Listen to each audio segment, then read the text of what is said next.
En el día de ayer, hermanos, descubríamos a través de ese maravilloso evangelio en el quinto domingo de Cuaresma cuál es el verdadero adulterio. No solo adultera aquella mujer que es encontrada con otro hombre, sino que adultera también la imagen de Dios con su infidelidad al distorsionar lo que Dios ha revelado en la ley a lo largo de la historia a aquellos acusadores de la mujer adúltera. El adulterio en la Biblia estaba referido a la infidelidad a Dios.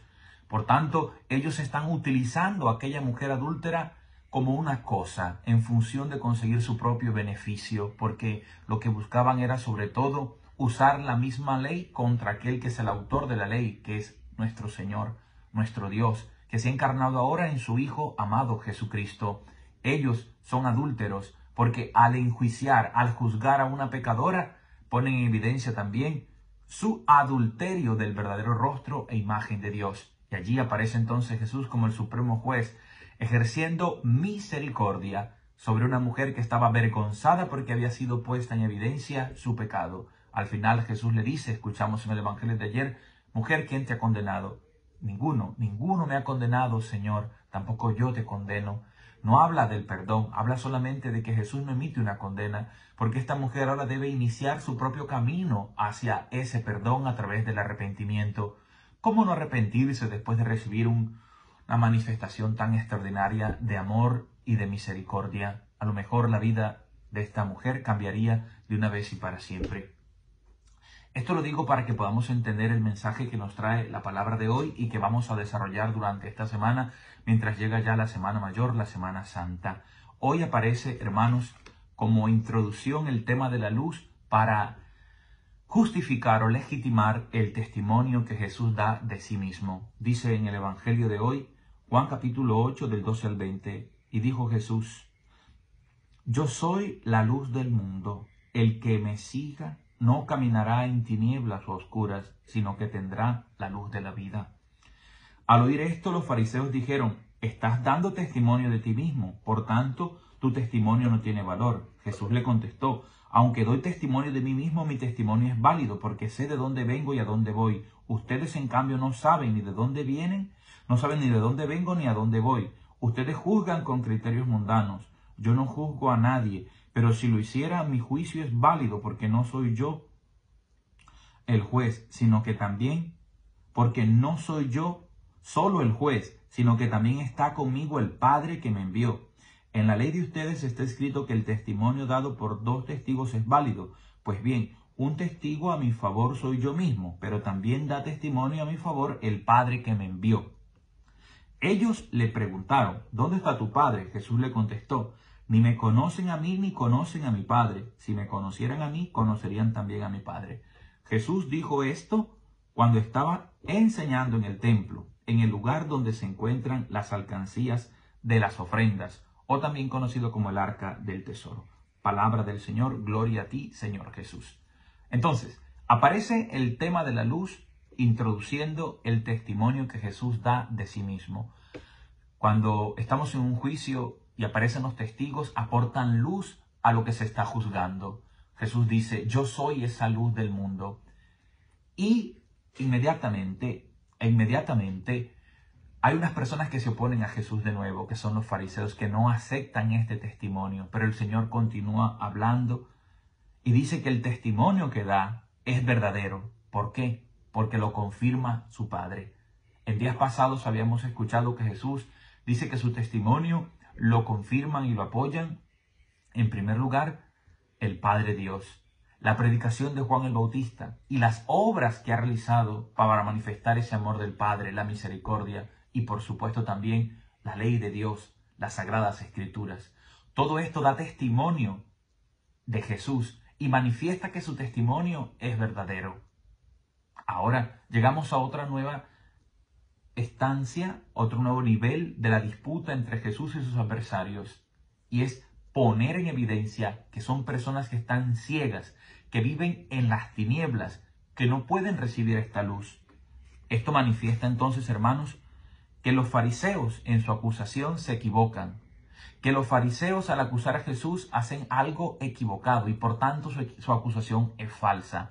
Pero no solo se equivocan al acusar a Jesús los fariseos y las autoridades judías de la época cuando Jesús vivía, sino también a aquellos que después perseguían a los cristianos y que hoy en día todavía persiguen a Jesús de Nazaret en la persona de los cristianos, de aquellos que hemos decidido seguir a Jesús como luz de nuestra existencia.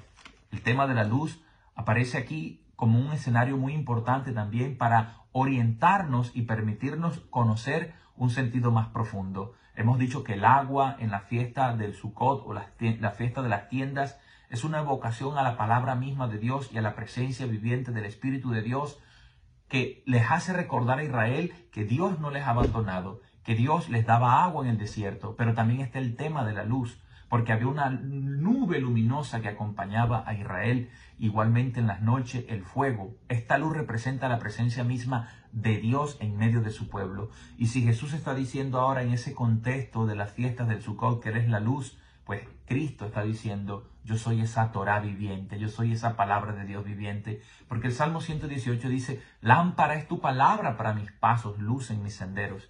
Y esto nos permite reconocer por lo menos 3 aspectos del desarrollo del tema de la luz en el Nuevo Testamento de manera diversa. Primero, así como el sol ilumina los caminos por los que transita el ser humano, de la misma manera es luz todo aquel que ilumina el camino que lleva hacia Dios. Y ese camino que lleva hacia Dios es en primer lugar la ley de Dios, la Torá, los 10 mandamientos, la enseñanza que Dios ha dado al pueblo, la sabiduría que Dios le ha donado. La palabra de Dios es luz. Ahora esa sabiduría, esa ley, esa palabra de Dios se ha hecho carne, se ha hecho hombre. Es Jesús de Nazaret. Él es el que ilumina a todo hombre que viene a este mundo. Y por consiguiente, todo cristiano que se deja iluminar por Cristo se convierte también en luz para otros. Y es lo que va a aparecer en el capítulo 9 de este mismo evangelio, cuando Jesús sana a un ciego de nacimiento. Pero al sanar al ciego quiere sanar a todo cristiano y también a las autoridades judías de la época que no logran comprender el mensaje de Jesús de Nazaret. Hay otra connotación de la luz en la Sagrada Escritura, sobre todo en el Nuevo Testamento, y es la luz como un símbolo de vida, de felicidad, de gozo y de alegría, totalmente contraria al reino de las tinieblas. Aquellos que viven en cautiverio viven en la muerte, en la desgracia y en las lágrimas. Ya desde el Antiguo Testamento dicen los profetas: el pueblo que caminaba en las tinieblas ha visto una gran luz. Pues cuando anuncia también el nacimiento de Jesús, una gran luz ha nacido y es alegría para todo el pueblo. Esa luz es Dios mismo que viene al encuentro de cada ser humano en su Hijo amado Jesús de Nazaret. Así, la luz anuncia la liberación de la esclavitud, del mal, del pecado y de la muerte que Dios hace con Israel, pero que ahora en Jesús hace con toda la humanidad. Cristo es luz ya no solo de Israel, sino de todas las naciones. Cristo es la luz del mundo entero. Él es la plenitud de la revelación. Dios ha revelado todo en su Hijo amado Jesús para que el hombre no viva ya con el velo, para que no viva vendado, para que no camine por la vida a tientas como un ciego. Y esa plenitud se dará entonces en el reino de los cielos, en el reino de Dios de manera definitiva cuando alcancemos la eternidad. Y hay una tercera connotación de la luz en el Nuevo Testamento y es un dualismo, una lucha permanente entre las tinieblas y la luz, y por eso habla también entonces como consecuencia de 2 mundos posibles: el mundo que es opuesto entre sí, el mundo de las tinieblas y el mundo de la luz, que sería el mundo del bien y el mundo del mal, el mundo en que el hombre se abre a la fuerza, a la gracia y la eficacia de Dios, o el mundo en que cada persona abre también su corazón al poderío de las tinieblas, al poderío del mal.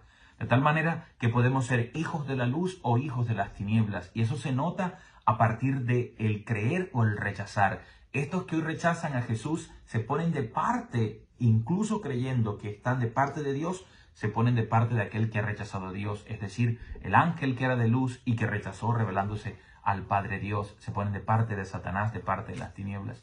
Y por último, hermanos, nos corresponde a cada uno de nosotros tomar una decisión libre y personal. En tus manos también está tu salvación. Cristo ya se ha dado completamente por ti y por mí, pero cada uno debe decidir si creer o no creer, si acoger o rechazar esta propuesta de luz que ilumina el sendero y el camino de nuestra vida. Ojalá seamos valientes y nos atrevamos a acoger a Cristo como luz de nuestra existencia, para que Él ilumine nuestros pensamientos, nuestras palabras y nuestras acciones. Que nuestra mente sea siempre iluminada por la gracia y el amor de Dios, que de nuestra boca no salga palabra desedificante, sino aquella que sirve para la mutua edificación de los oyentes, que no ofendamos ni denigremos a los demás con nuestras palabras. Es triste todo lo que se está viendo en este mundo a través de redes sociales, cómo nos destruimos los unos a los otros. Y sobre todo, amados hermanos, que nuestras acciones hablen de esa luz que ilumina nuestra vida.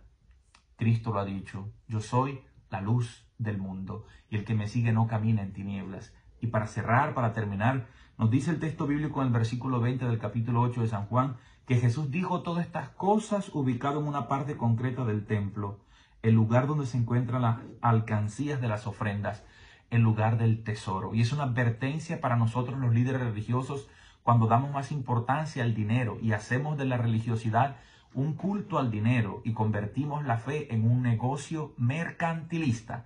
Pero también para todo hombre que en el afán de dinero se vuelve ciego y que le da más importancia al dinero que a la vida de un ser humano. ¿Cuánta gente hay que por dinero mata, por dinero roba, por dinero miente? El dinero y el afán del dinero sobre todo vuelve ciego al ser humano. Jesús, al hablar ahí desde ese lugar donde la gente daba las ofrendas, está diciendo atentos, porque muchos no se atreven a dar porque están apegados al dinero y están convertidos en personas ciegas. Y otros están más interesados en recibir porque no le interesa el bien de la persona, el bien del ser humano, sino sobre todo su riqueza, sus bienes. Nuestra mayor luminosidad, nuestro mayor tesoro es tener a Dios en nuestra vida. Él es la luz que ilumina a todo hombre que viene a este mundo.